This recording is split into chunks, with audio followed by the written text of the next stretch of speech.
নীলুই যে আসল অপরাধী রাইকে জানাতে আসছে সৌর্য।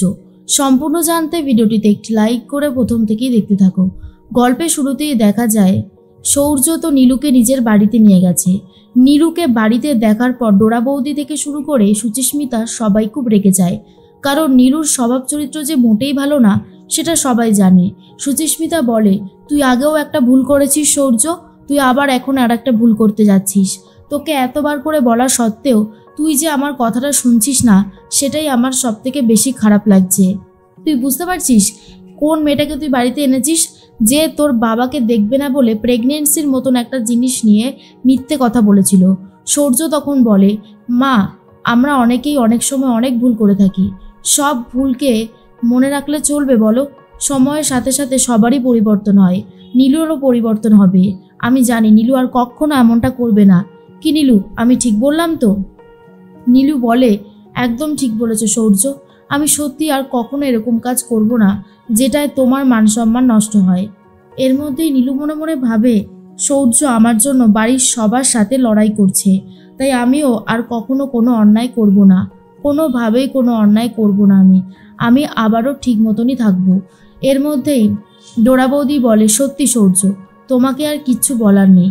এর মধ্যেই সৌর্য বলে, নীলু ঘরে যাও, গিয়ে ফ্রেশ হয়ে নাও। এইদিকে কিছুতেই আর ঘুম আসে না রায়ের। স্রোত বুঝতে পারে রায়ের কষ্ট হচ্ছে আর বোঝাতে থাকে যে দিভাই দেখবি একদিন সব ঠিক হয়ে যাবে। রাই তখন বলে, জানি না সব ঠিক হবে কিনা, তবে জানিস তো আমি অনির্বাণকে বারবারই বলতাম তুমি খুব ঝটপট ডিসিশন নাও, এই ভালো এই খারাপ, কিন্তু নিজের ওপর নিজের বিশ্বাস যদি কারো না থাকে তাহলে যত চেষ্টাই করা হোক না কেন কোনো লাভই হয় না। এটা আমি আগেও সৌর্যকে বুঝিয়েছিলাম, অনির্বাণকেও বুঝিয়েছি। সৌর্য কিন্তু পুরোপুরি আলাদা আর অনির্বাণও আলাদা। আমি সৌর্যকে দোষারোপ করেছি ঠিকই, কিন্তু আমার মন বলছে সৌর্য এরকম কিছু করতে পারে না। কে করলো এই কাজটা আমি বুঝতে পারছি না। কিন্তু স্রোত বারবারই নীলুকেই সন্দেহ করতে থাকে। এর মধ্যেই স্রোত বলে, আমি অনিদার সাথে কথা বলেছিলাম, অনিদা বুঝতে পেরেছিল, কিন্তু আবার যে পরে কি হলো। আসলে অনির্বাণদার মতন মানুষদেরকে না বোঝানোর মানুষের অভাব হয় না, আর যে মানুষের থেকে যখন যেটা শোনে সেটাই বিশ্বাস করতে শুরু করে দেয়। নিজস্ব কোনো চিন্তা ভাবনা ধ্যান ধারণা কিছুই নেই। এর জন্যই আমার আরও বেশি করে খারাপ লাগে। তখনই রাই বলে, এটা তুই একদম ঠিক কথা বলেছিস। আর অন্যদিকে দেখা যায় অনির্বাণ তো তার মায়ের সাথে কথা বলতে থাকে। সৈনী তখন বলে, আমি লয়ারের কাছে ডিভোর্সের কথাটা বলেছি, কাল সকালবেলার মধ্যেই কাগজপত্র পাঠিয়ে দেবে। যা হবার হয়ে যাক, আর ভালো লাগছে না। একটা হেস্তনেস্ত হওয়ার তো দরকারই, যা শুরু হয়েছে সেটা শেষ হওয়াটা খুব জরুরি। এর মধ্যেই দেখা যায় একটা কথা বারবার করেই ভাবতে থাকে সৌর্য, এই সেই রাত যেই রাতে নীলুর মুখ থেকে সত্যি কথাটা স্বীকার করাতেই হবে। এর মধ্যেই নীলু ফ্রেশ হয়ে চলে এসেছে। সৌর্য বলে, আজ তোমার আর আমার ভুল বোঝাবুঝির পরে প্রথম একটা রাত যেদিন থেকে আমরা আবার সংসারটা কন্টিনিউ করব। শোনো, আমি যদি তোমাকে কোনো দুঃখ দিয়ে থাকি আমাকে ক্ষমা করে দিও। নীলু তখন বলে, তুমি তো আমাকে দুঃখ দিয়েইছো। আমি না সবসময় তোমার কথাই ভাবতাম জানো, কবে তুমি আমাকে মেনে নেবে, কবে আমাদের মধ্যে সম্পর্কগুলো ঠিক হয়ে যাবে। এই যে ফাইনালি সম্পর্ক ঠিক হয়ে গেছে, এর জন্য আমার খুবই আনন্দ হচ্ছে। তখনই সৌর্য বলে, আচ্ছা আজকের দিনটা আমরা যদি একটু সেলিব্রেট করে না কাটাই তাহলে কি আর হবে বলো? তখনই নীলু বলে, সেলিব্রেট কিভাবে সেলিব্রেট করবে? সৌর্য তখন বলে, এই দেখো আমি তোমার জন্য কি নিয়ে এসেছি। ড্রিঙ্ক করতে তুমি খুব ভালোবাসো আমি জানি, তাই জন্যই তো নিয়ে এসেছি। নীলু তো সৌর্যর এইসব কাণ্ড দেখে অবাক হয়ে যায় আর বলে, তুমি কি রোজ রাতে এখন ড্রিঙ্ক করো নাকি? তখনই সৌর্য বলে, দুস, আমি ওসব নেশারও ফেশারও না, আর তাছাড়া আমি তোমার জন্যই নিয়ে এসেছি। আমরা আজকে রাতটা অনেক বেশি এনজয় করব আর অনেক ভালো থাকবো। এর মধ্যেই নীলু সৌর্যর কথা শুনে পুরোই অবাক হয়ে যায়, কিন্তু সৌর্য যে এটা কেন এনেছিল সেটা তো সৌর্যই জানে। এর মধ্যেই সৌর্য সব সুন্দর করে সাজিয়ে গুছিয়ে নিয়ে বিছানার উপরে চলে আসে আর নীলুকে জড়িয়ে ধরে বলতে থাকে, জানো তো তুমি আমার কাছে ফিরে এসেছো, এর জন্য আমি খুবই খুশি হয়েছি। আমার মনে আনন্দের এখন ঝড় উঠেছে, আমার এতটাই ভালো লাগছে। নীলু তখন বলে, সত্যি তুমি খুশি হয়েছো সৌর্য? আমি না সারাক্ষণ তোমার কথাই ভাবতাম। এর মধ্যেই সৌর্য বলে, জানো আমি সবসময় চেয়েছি যে তুমি ভালো থাকো, কিন্তু রাই যেভাবে সব কিছু শুরু করেছিল না, আমার একদম ভালো লাগতো না। এর মধ্যেই সৌর্য প্রথম থেকেই শুরু করে নিজের কথা দিয়ে আর বলে, জানো আমার প্রথম ক্রাশ কে ছিল? তখনই নীলু বলে, ঐশ্বর্য রাই। আর তখনই সৌর্য বলে, আরে ধুস, আমি বাস্তব জগতের কথা বলছি। আমার সাথে অন্য একটা মেয়ের পরিচয় হয়েছিল, তার বাড়ি ছিল গুয়াহাটিতে আর আমি তাকে খুব ভালোবাসতাম। কিন্তু তার বাড়িতে গিয়ে আমি যখন প্রপোজ করি তাকে, সে আমাকে যা না তাই বলে অপমান করেছিল, আর সেই অপমানটা আমি নিতে পারিনি। তারপর কি করেছিলাম জানো? এটা একটা খুব সিক্রেট ব্যাপার, তোমাকে বলবো না, থাক বলবো না। নীলু বলে, আরে বলোই না, আমি কাউকে বলবো না।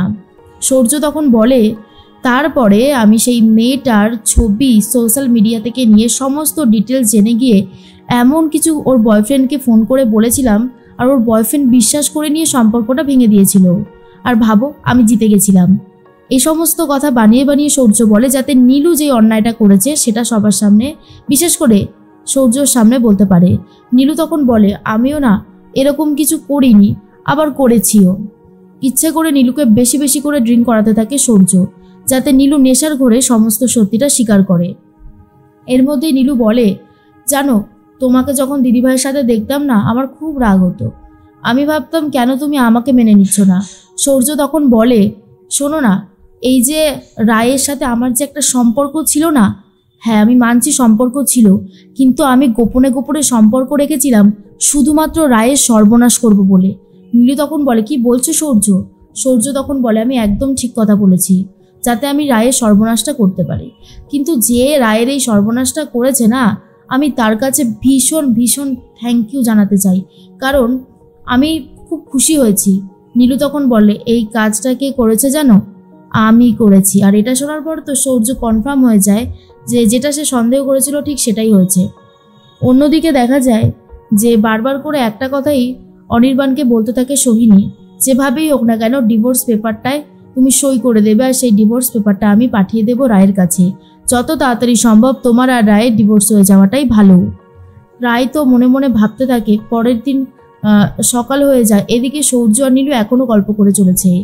নীলু নিজের মুখেই স্বীকার করে সে অসুস্থ ছিল ঠিকই, কিন্তু সূর্যর কাছে এটা বলে দেয় যে সে একটা ছেলেকে নিজের গয়না বিক্রি করে টাকা দিয়ে সেইভাবেই সে তাকে দিয়ে কাজটা করিয়েছে।